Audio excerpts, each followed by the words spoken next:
Hello लोगोफोर नोंथांमोनखौ बड' इनफ'टेक YouTube चेनेलाव बरायनाय जाबाय। दिनै आङो नोंथांमोननि थाखाय मोनसे गोदान भिडिअ लानानै फैबावनाय जादों। भिडिअआनो जाहैबाय ASOS आव एडमिशन लानायफोरनि थाखाय मोनसे गोनांथार खौरां। जोंनि जानाखि केन्डिडेटफोर दङ, टेट पास जानानै थानाय केन्डिडेटफोर दङ, दा बिथांमोनहा गाव गावनि जानाखि पार्सेन्टेज, बे पार्सेन्टेजआ जोबोद खम, आरो बे खम जानाखि पार्सेन्टेज खम बिथांमोनहा जानाखि ASOS आव गावनि पार्सेन्टखौ बारायनो होननानै एडमिशन लाहैदोंमोन। दा बिथांमोननि थाखाय बियो मोनसे गोनांथार खौरां, आरो बे खौराङा मा नोंथांमोना भिडिअखौ जोबजासे नायलांबासो बुजिनो हागोन।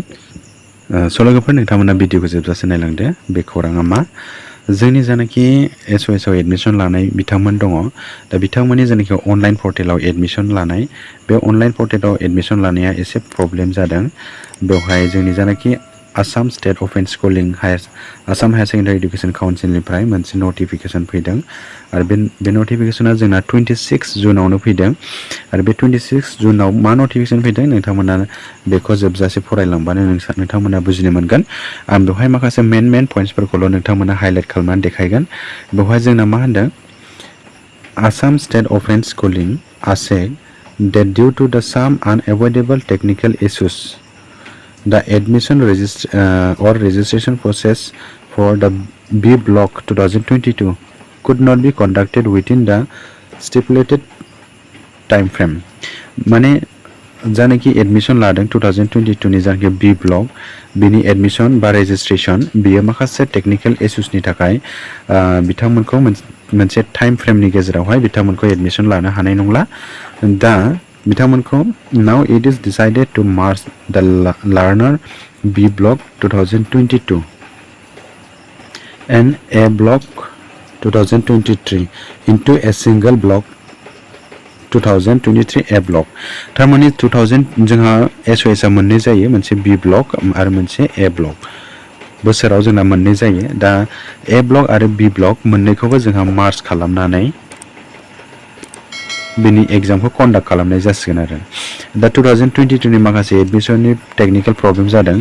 दा बे टेक्निकल प्रब्लेम जानायनि थाखाय जोंना जानाखि 2023 नि एडमिशन जागोन, दा बै 2023 नि एडमिशन जागोनजों ज' मार्ज खालामनानै बिनि एग्जामखौ कन्डाक्ट खालामनाय जागोन। दा लोगोफोर नोंथांमोना बेखौ मिथिनो हाबाय जानांगौ। ओमफ्राय जोंहा नै होनदों आरो बिनि एग्जामा माला जागोन। बिनि एग्जामा जागोन the examination of the said March 2023 A block will be conducted during the month April or May 2024।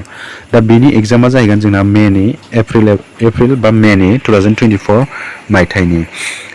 लोगोफोर दा गोबां बोसोरसेयानो दङ दा नोंथांमोननि एग्जामा जागोन ना, आरो माखासे केन्डिडेटफोरा थाब एग्जामखौ जागोन नंनानै एडमिशन लाहैदोंमोन। दा बिथांमोननि थाखाय बियो दुखुनांथाव खौरां, आरो माखासे केन्डिडेटफोरनि थाखाय बियो मोजांबो खौरां होननानै बुंनांगोन। मानो होनोब्ला जायनाखि बिथांमोनहा ASOS आव एडमिशन लायाखैमोन, दा बिथांमोना BTC आव जायनाखि एडभार्टाइजमेन्ट ओंखारोब्ला दा बिथांमोननि थाखाय बेयो मोजां जाहैगोन। मानो होनोब्ला जायफोर केन्डिडेटआ ASOS आव ASOS आव एडमिशन लाहैनानै गाव गावनि पार्सेन्टखौ बारायनानै जेब्ला रिजाल्ट मोननानै गाव गावनि मार्कशिटखौ लानानै फैगोन, अब्ला बेवहाय जायनाखि केन्डिडेटफोरा ASOS आव लाहैयाखैमोन, दा बिथांमोना बैफोर केन्डिडेटफोरजों गाख्लायजागौमोन आरो पार्सेन्ट बुरजा मोननानै फैयोब्ला।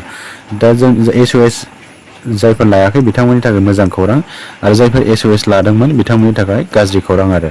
दा बिथांमोना BTC नि जेनाखि एडभार्टाइजमेन्ट ओंखारगोन बेवहाय बे सार्टिफिकेटजों एप्लाइ खालामनो मोनस्लाबहैनाय नंला। मानोना एडभार्टाइजमेन्टआ बे बोसोरावनो ओंखारखागोन जायखिजाया, आरो बे बोसोरावनो एपइन्टमेन्ट जागोन। दा बिथांमोना नेक्स्ट बोसोराव जेब्लानाखि एडभार्टाइजमेन्ट ओंखारगोन, दा बै एडभार्टाइजमेन्टआवसो बिथांमोना बे ASOS नि मार्कशिटजों बा पास सार्टिफिकेटजों एप्लाइ खालामनायनि सुबिदाखौ मोनहैगोन। दा बै 2024 मायथाइयाव जोंहा जायनाखि टेट पास जानानै थानाय केन्डिडेटफोरनि जायनाखि एपइन्टमेन्ट होनाय, हयथ' बे एसे सोलायगोनबो जानो हागौ। मानोना सुपार टेटनि खोथा सावरायनाय जागासिनो दङ। दा सुपार टेटआ जुदि जाहैयोब्ला अब्ला बिथांमोननि जायनाखि ASOS नि जायनाखि एडमिशन लाहैनाय, अब्ला बियो बांद्राय खामानि जाहैनाय नङा आरो। दा अब्लाबो बुंनो हाया मा जाहैगोन मा मागोन। दा बिथांमोना लानानै दोननाया मोजां भालमोन्दोनि थाखाय। दा जोंहा खामानि हैनाय नङा होननानै जुदि गोबां केन्डिडेटफ्रानो लायाबालानो थायोब्ला उनावहाय बिथांमोना हयथ' प्रब्लेमाव गोलैहैनो हागौ। नोंथांमोना जायनाखि एडमिशन लाबाय बे लाबायानोसै, नोंथांमोना आरो बेखौ सोलायनो नांला। नोंथांमोना नेनानै थादो, जायनाखि नोंथांनि क्वालिफिकेसन दंखायो अलरेडि, बे क्वालिफिकेसनजों नोंथांमोना नाजाबाय थाबानो जाबाय। आरो बै मोनसे जायनाखि ASOS नि लानाय बेखौबो एग्जामखौ होबाय थाबानो जाबाय जाहाथे नोंथांमोना नेक्स्ट टाइमावहाय एडभार्टाइजमेन्ट बायसान्स ओंखारोब्ला नोंथाङा बै सार्टिफिकेटजों एप्लाइ खालामनो मोनो। स' लोगोफोर दिनैनि बे भिडिअ'आ एसेनोसै नोंथांमोना नटिफिकेसनखौ मोनबाय जानांगौ आरो मोनाखैबा नोंथाङा बे भिडिअ'नि गेजेरजों नोंथांमोना स्क्रिनशट खालामनानै जानाखि नटिफिकेसन बेखौ मोजाङै फरायनानै लानो हागोन। स' लोगोफोर भिडिअ'खौ मोजां मोनदोंब्ला नोंथांमोना भिडिअ'खौ लाइक आरो शेयार खालामनानै होबानो जाबाय आरो जुदि नोंथाङा आंनि चेनेलाव गोदानब्ला चेनेलखौबो अननानै साबस्क्राइब खालामनानै होबानो जाबाय। स' लोगोफोर भिडिअ'आ एसेनोसै गोजोन्थों।